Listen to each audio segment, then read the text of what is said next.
Bonjour, bonsoir, bon après-midi, fidèles téléspectateurs de l'émission Une semaine avec Jésus-Christ. Que l'étendre Dieu vous bénisse. Nous sommes encore là, une fois de plus dans vos maisons, pour vous édifier, vous affecter positivement sur le plan spirituel. Et nous sommes là, poussés toujours par le Saint-Esprit, pour vous présenter cette émission si merveilleuse, l'émission de tous les enfants de Dieu, l'émission de tous les chrétiens, dénommée Une semaine avec Jésus. À la présentation toujours l'homme de la continuité des actes des apôtres, Patrick Alala, votre humble serviteur. Aujourd'hui, nous allons parler sur un thème très important. Et on va prier par rapport à cela aussi pour recommander la semaine entre les mains du Seigneur. Il s'agit d'annuler les réclamations familiales. Nous devons annuler les réclamations familiales, les réclamations des maisons de nos parents, la maison de notre père, de notre mère. Nous devons annuler ces réclamations-là qui sont en train de frustrer nos destinées, de les paralyser de foi si nous nous laissons faire. Beaucoup se posent la question de savoir comment se fait-il que moi je prie, je crains Dieu, j'ai donné ma vie à Jésus comme Seigneur et Sauveur, mais les choses ne font que s'empirer, les activités ne vont pas de l'avant, j'ai des problèmes sur le plan sanitaire, j'ai des problèmes partout sur le plan émotionnel, sur le plan sentimental, je ne suis pas épanoui au fait. Pourquoi tout ça? Alors que la Bible dit, Jésus-Christ dit lui-même dans sa parole, venez à moi, vous tous qui êtes fatigués et chargés, et je vous donnerai du repos. Mais aujourd'hui, nous voyons que c'est pratiquement le contraire. Nous qui allons à Jésus-Christ, au lieu d'avoir le repos, c'est par contre la guerre qui commence, c'est par contre les troubles, l'instabilité et toutes sortes de déséquilibres sur le plan sentimental, sur le plan financier, sur le plan matériel, sur le plan sanitaire, sur le plan émotionnel. Tous les domaines de la vie, les fils et les filles de Dieu sont ceux-là qui sont les plus persécutés, troublés et perturbés. Bien aimé, l'une des réponses consiste à ce qu'il y a dans nos vie, ce qu'on appelle par les réclamations familiales. Oui, mes frères et sœurs, nous avons crié en Jésus, c'est vrai, mais nous prévenons des familles biologiques. Et les familles biologiques ne nous laissent pas aller à Jésus comme ça, en toute facilité. Pour eux, lorsque vous allez à Jésus, c'est une perte dans leur royaume, c'est une perte dans leur clan, c'est une perte dans leur système. Parce que tout membre de famille biologique doit vivre sous l'influence de ceux qui sont appelés les chefs de famille, les chefs spirituels des familles. Ils doivent vivre les systèmes traditionnels et coutumiers. Et dans chaque système, il y a des lois. Il y a certaines personnes qui ont dans leur système établi les lois du célibat endurci, où les femmes ou les hommes ne se marient pas. Alors une fois que toi tu crois en Jésus, Jésus te propose le mariage, sache que ton mariage ne sera pas le bienvenu dans ces clans-là. Ce sera un mariage combattu. Et ce qui fait que quand tu crois en Jésus-Christ comme Seigneur et Sauveur, et tu décides de te marier, tu ne vas pas vivre un mariage paisible. Tu auras des combats. Alors il faut savoir maintenant comment faire face à ces combats-là. C'est très important. Il faut savoir maintenant sur quel plan ils vont te combattre. Par exemple, un autre exemple, si on est dans votre famille que les gens ne peuvent pas avoir de l'argent, ne peuvent pas être épanouis, ne peuvent pas prospérer. Et maintenant que toi tu crois en Jésus c'est la loi de la prospérité. Notre Dieu c'est celui qui tire l'indigent de la poussière pour le faire asseoir avec les grands. C'est celui qui nous impose la loi de la prospérité. Mon serviteur prospérera, il s'élèvera, il sera très haut placé. Et maintenant, toi, cette loi chrétienne te fait vivre le contraire de ce qui a été établi dans votre famille. Sache que sur l'autel maléfique des familles, ils vont vous réclamer. Parce que c'est une perte, c'est comme quelqu'un qui est en train de semer le désordre ou les troubles par rapport à leur système. Et c'est ce qui se passe réellement dans la vie de beaucoup d'enfants de Dieu. Et mais malheureusement, beaucoup d'enfants de Dieu ne savent pas comment y faire face. Donc, chaque fois que toi tu pries, tu donnes ta vie à Jésus, tu t'es converti, tu marches dans la crainte de Dieu et tu te bats pour faire prospérer tes activités, pour mener une vie paisible dans ton mariage et également sur des autels. Ils se sont dressés des autels où ils vont maintenant réclamer leurs membres qui les a échappés. Ils sont en train de réclamer. Pour eux, ils savent que monsieur Johnny Kabemba, c'est membre de la famille Kabemba. Dans cette famille-là, les gens ne doivent pas réussir, les gens ne doivent pas aller de l'avant, ils ne doivent pas aller loin, ils ne doivent pas s'épanouir. Maintenant, lorsque vous, avec la loi en Christ Jésus, vous commencez à revendiquer la prospérité, l'épanouissement, et vous êtes en train de prospérer, c'est comme si vous créez un désordre et une rébellion par rapport à la loi de votre famille biologique. Alors, chaque nuit, eux, ils ont l'habitude d'activer leur autel. Le monde des ténèbres, ils se réunissent la nuit pour faire appliquer les lois établies de famille. C'est ainsi que dans des réunions spirituelles, ils vont élever leur autel satanique et ils vont commencer à crier. Ils t'appellent par ton nom. Johnny Kabemba, Johnny Kabemba, viens, Tu es obligé à échouer. Tu ne dois pas t'épanouir. Viens obéir à la loi de ta famille biologique qui consiste à être instable, à être pauvre et malheureux, à être stérile, à être célibataire endurci. Ils réclament, ils veulent que tu puisses vivre à tout prix des lois qu'eux ont établies dans leur famille, dans leur lignée familiale. Et maintenant, de ton côté, il y a aussi un autel qui doit crier. Et l'autel qui crie, c'est l'autel de Golgotha. Là où Jésus-Christ a versé son sang à la croix, là où Jésus a été crucifié, il a été meurtri, il a également fait des promesses à ceux qui croient en lui. Donc, il y a autel contre autel. Maintenant, le problème, c'est lequel? Le monde des ténèbres, ils prennent davantage sur les enfants de Dieu parce qu'eux, ils activent leur autel. Toutes les nuits, ils font des cris, ils activent, ils appellent en action, ils sont en train de mettre à jour, vous allez dire, leur autel familial. Ils versent le sang en tuant les gens, ceux qui sont faibles d'esprit dans des familles. C'est ainsi qu'il y a des sacrifices chaque année. Il y a des personnes qui décèdent dans des familles. Ils sacrifient. Ils font des sacrifices sur leur autel spirituel. Et entre-temps, toutes les nuits, ils font des imprécations et des incantations. Ils maudissent des gens, ils jettent des mauvais sorts à tous ceux qui désobéissent à la loi comme vous. Et ceux qui sont ce qu'on appelle par des réclamations maléfiques et des imprécations qu'ils font sur vous, les fils et les filles de Dieu. Et du coup, de votre côté, l'œuvre de la croix est là, mais il n'y a personne pour upload cela, pour mettre cela à jour. Il faudrait que nous aussi, de notre côté, nous soyons présents la nuit aussi pour élever nos voix et rappeler l'œuvre de la croix. Rappeler au monde des ténèbres, quand ils sont en train de nous frustrer, de crier contre nous, de jeter des imprécations, nous devons également élever nos voix. Il ne faut pas qu'il puisse y avoir la politique de la chaise vide sur nos autels à nous. À la croix de Golgotha, le sang a coulé. Il faudrait que les chrétiens s'élèvent aussi pour dire non à toute frustration, toute réclamation familiale. Nous, les enfants de Dieu, nous appliquons souvent la politique de la chaise vide, c'est-à-dire qu'on dort pendant qu'ils sont en train d'activer leur hôtel des réclamations de la pauvreté, de l'instabilité, de la stérilité et du blocage, de la mort précoce. Nous autres, nous sommes silencieux, nous ne disons rien. Mais aujourd'hui, je viens vous demander, à partir de cette semaine qui commence, voilà pourquoi nous disons une semaine avec Jésus, nous devons mettre en application nos lois aussi, également nos autels. Nous avons un autel qui crie plus que leur autel. Notre autel, c'est l'autel de Golgotha, à la croix où Jésus a versé son sang. Le sang de Jésus-Christ crie, il parle plus que le sang d'Abel pour crier justification. Nous devons aussi, en tant que fils et filles de cette alliance spirituelle, cette deuxième famille spirituelle, la famille d'Abraham, dont nous faisons partie, nous devons également élever nos voix pour dire, faire le contre-courant, le contrepoids, pour dire que non, attention, je suis certes la famille biologique Kabemba, mais spirituellement, je suis né de la famille d'Abraham. Et dans ma famille, dans ma lignée en moi, le sang de Jésus-Christ a coulé. Et ce sang crie justification.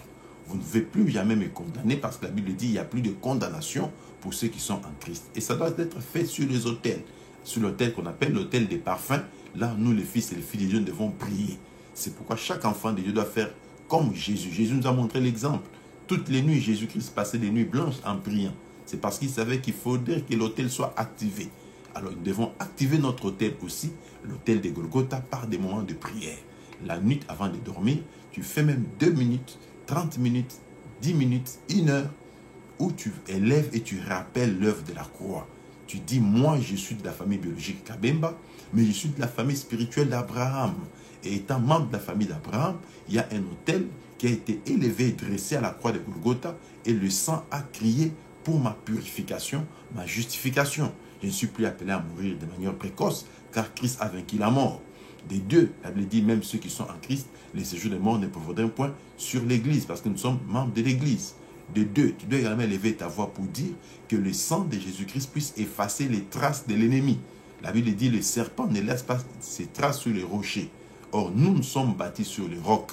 Jésus-Christ, c'est la pierre vivante, la pierre angulaire, et nous sommes des petites pierres, les pierres précieuses, les pierres vivantes. Étant des pierres, les serpents ne doivent pas laisser ses traces sur nous.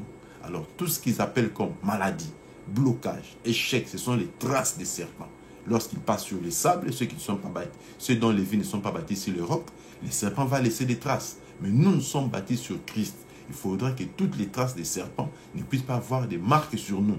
Alors tu vas élever ta voix pour dire, j'appelle le sang de Jésus, effacer toutes les marques maléfiques, les traces de l'ennemi, du serpent ancien. C'est pourquoi tu vas dire que le sang de Jésus-Christ efface toutes les marques des occultistes, toutes les marques des sorciers, les célibats, les mariages spirituels aux maris des nuits, femmes de nuit, les blocages, la sécheresse, les chômages, l'échec, tout ça, que le sang de Christ commence à effacer ces marques sur nous. C'est pourquoi, mes frères et sœurs, vous allez remarquer que tu es l'enfant de Dieu, tu pries, mais tu ne sais pas très bien orienter tes prières, tes activités vont faire naufrage. Tu vas fermer ta boutique, et alors que les païens émergent. Pourquoi? Parce que dans la famille biologique, il y a des gens qui sont en train de tirer comme une sorte de pesanteur, de te tirer vers le bas, mais toi, tu ne fais pas le contrepoids. Tu restes silencieux, tu dors, tu ronfles, alors que tu dois également élever ta voix pour faire le contrepoids et faire appel à l'autel de Golgotha. Élève ta voix maintenant, commence à asperger le sang de Jésus sur ton corps, ton âme et ton esprit, sur toutes tes activités. Tu vas dire, le sang de Christ crie pour ma justification. Je ne suis pas appelé à souffrir comme vous me l'imposez.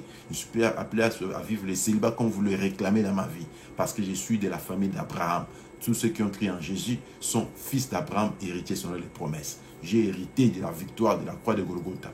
Il y a également un autel qui crie plus que les vôtres. Que l'autel de Christ commence à crier pour me justifier. Allez, commence à élever ta voix là où tu es. Dis à Jésus que ton sang crie plus que le sang d'Abel pour me justifier, pour effacer les marques et les traces du célibat, de la souffrance, de la mort précoce, de l'échec, des blocages, des complications. Élevons la voix, commençons à prier, déclarons, annulons les lois établies. Au nom puissant de Jésus, j'élève maintenant ma voix sur l'autel spirituel pour faire taire l'autel de famille qui réclame ma vie à l'échec, à la mort précoce, à l'instabilité, au célibat endurci, aux fausses couches, à la stérilité, à l'échec, à l'humiliation, au cercle vicieux. Que le sang de Jésus-Christ efface toutes les marques de l'ennemi. Seigneur notre Dieu, s'ils ont laissé des traces sur mes frères païens, mais sur moi, qui sont incapables de laisser des traces, même s'ils en avaient déjà laissé, je commence à les effacer. Seigneur, la mort précoce ne sera pas mon partage.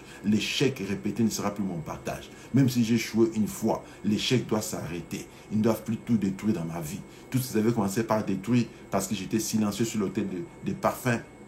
Mon autel n'était pas activé. Maintenant, je viens le mettre en application et en activité.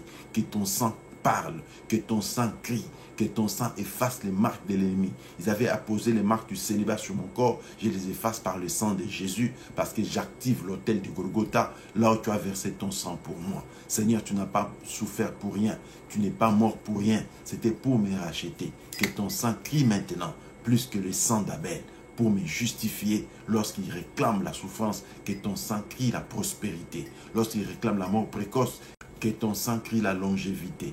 Là, il réclame le déséquilibre, que ton sang me rende prospère et stable. Au nom puissant, glorieux et merveilleux de Jésus-Christ de Nazareth. Bien-aimés dans le Seigneur, pendant qu'eux versent le sang, ils font des sacrifices, des vies humaines, des destinées des gens, ils sacrifient les vies des gens pour activer, rendre encore opérationnel leur autel.